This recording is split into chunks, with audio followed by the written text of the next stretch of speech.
O pivô desse novo capítulo da crise política, o empresário Joesley Batista, divulgou na noite de ontem uma carta em que pede desculpas aos brasileiros.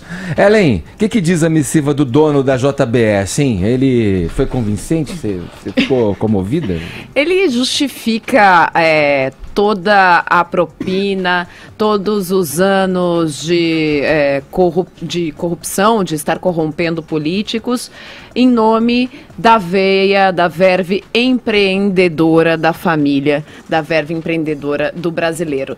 Ele emitiu uma carta aos brasileiros e no teor dessa carta ele vai contando que, infelizmente, num Brasil que cria dificuldades para depois vender facilidades, foi necessário, muitas vezes, agir de forma não ética. Que, fora do Brasil, a empresa conseguiu crescer sem precisar usar desses métodos, mas que aqui foi necessário aplicar tudo isso. Ele diz que pode explicar, mas não justificar os atos que cometeu, que faz um pacto com a nação de que daqui para frente vai ser muito mais rigoroso, né, e não cometer mais esse tipo de ato, né, de licitudes, e que está então se comprometendo aí com isso, com esses atos, né, com tudo que veio a público, a virar um ser mais honesto, a empresa ser mais rigorosa, e pede desculpas à nação. Claro, a gente tem que lembrar aí, gente, né, nós somos jornalistas aqui, sabemos, tem aí toda uma estratégia de crise, de comunicação, um departamento de marketing que está agindo e teria que agir. Acho que seria errado não ter um departamento de marketing nesse momento agindo em nome da empresa e colocando essa carta. É uma maneira de personalizar a questão, de humanizar a questão. É uma estratégia que a gente está falando aí de comunicação que a empresa está adotando.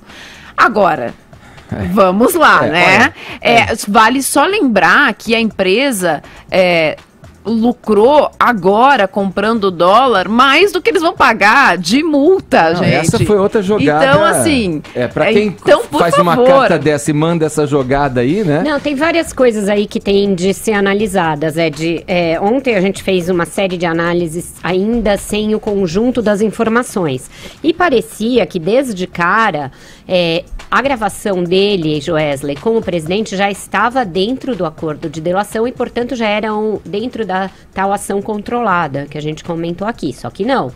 Esta primeira conversa de 7 de março, que ele vai ao Palácio e grava a conversa com o Temer, foi feita de motu próprio. Ele tomou a iniciativa de gravar, a partir disso ele ofereceu ao Ministério Público e aí eles falaram, legal, então a gente fecha um acordo de delação e passaram a monitorar as ações dele dentro daquele instituto legal da ação controlada. Então, ele tomou essa iniciativa e essa primeira gravação não foi autorizada pela Justiça. Isso vai poder ser questionado. A partir disso, ele obteve um acordo inédito para o grupo, que nem a Odebrecht teve tantas vantagens. Eles não vão ficar com tornozeleira eletrônica, eles podem se manter à frente da empresa, coisa que outros empreiteiros que fizeram delação não puderam. Eles podem ficar nos Estados Unidos, eles podem... Eles estão livres.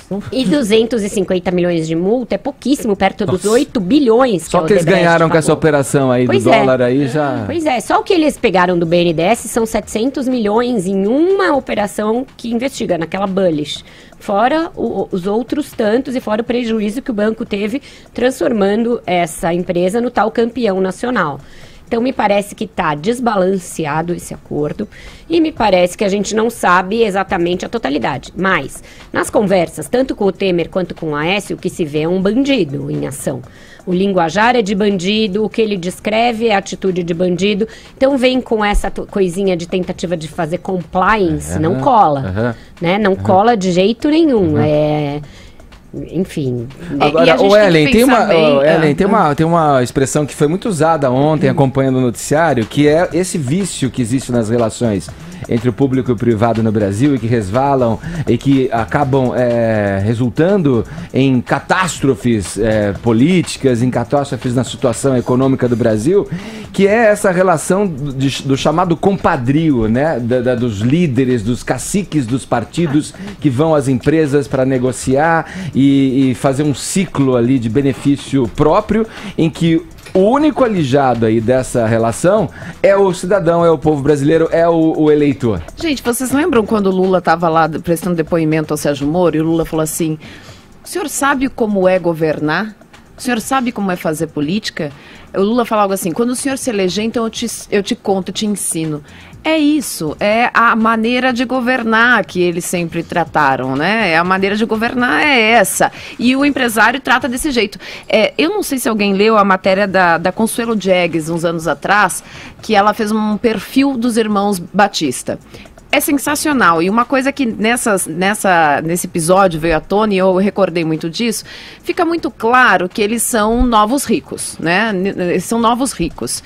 E fica muito evidente na matéria a mágoa que eles têm por não serem aceitos dentro da sociedade elite tradicional, mesmo tendo dinheiro. Uhum. Isso é uma coisa muito clara, tem uma fala do Joesley que ele comenta assim, as pessoas não aceitam muito bem a gente e tal, mas meus filhos talvez eles passem a aceitar, porque meu filho já está estudando no Dante, que é um colégio tradicional aqui da elite paulistana e tal, talvez eles passem a aceitar. Nesse episódio fica muito evidente o quanto deve ter de uma vingança pessoal, de uma raiva ali que vem à tona nesse momento dele, sabe? É muito isso que a gente está enxergando também, gente. Lá na minha terra, é um vocabulário de alguém que vem, que emerge e que nesse momento tá podendo fazer uma revanche também. É muito isso que a gente tá vendo. Lá na minha terra, chamava assim, isso aí é um jacu com dinheiro.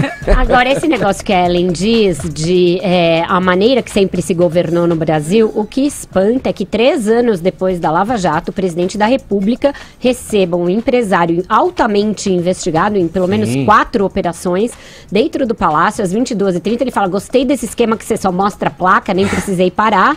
Portanto, tinha uma ordem especial para o cara ser conduzido, e ali ele faz toda a sorte de confissão de crimes, ele fala em ter acesso ao ministro da Fazenda, ele fala em ter acesso à presidente do BNDES, ele fala que ele tem um procurador no bolso, fala que tem 2 juízes, algo que depois ele até desmentiu no depoimento, disse que os juízes nunca entregaram para ele, e o presidente fica ali fazendo cara de paisagem, né, ótimo, tal.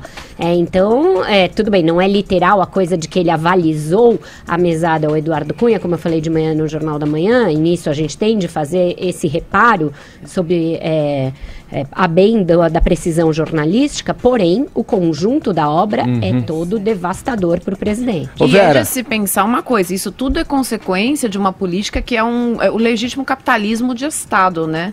Essa operação é um capitalismo de Estado, em que se criou aquela política das campeãs nacionais, que ao fim e ao cabo você não eliminar a concorrência. Criaram-se grandes empresas no Brasil, em que esses empresários se reportavam diretamente ao presidente, então em cada setor tinha ali uma grande empresa que liderava, esses empresários iam lá, tratavam com o compadrio do presidente, e era um capitalismo de Estado. Era esse era o projeto que estava se tratando e que permitiu esse tipo de relação.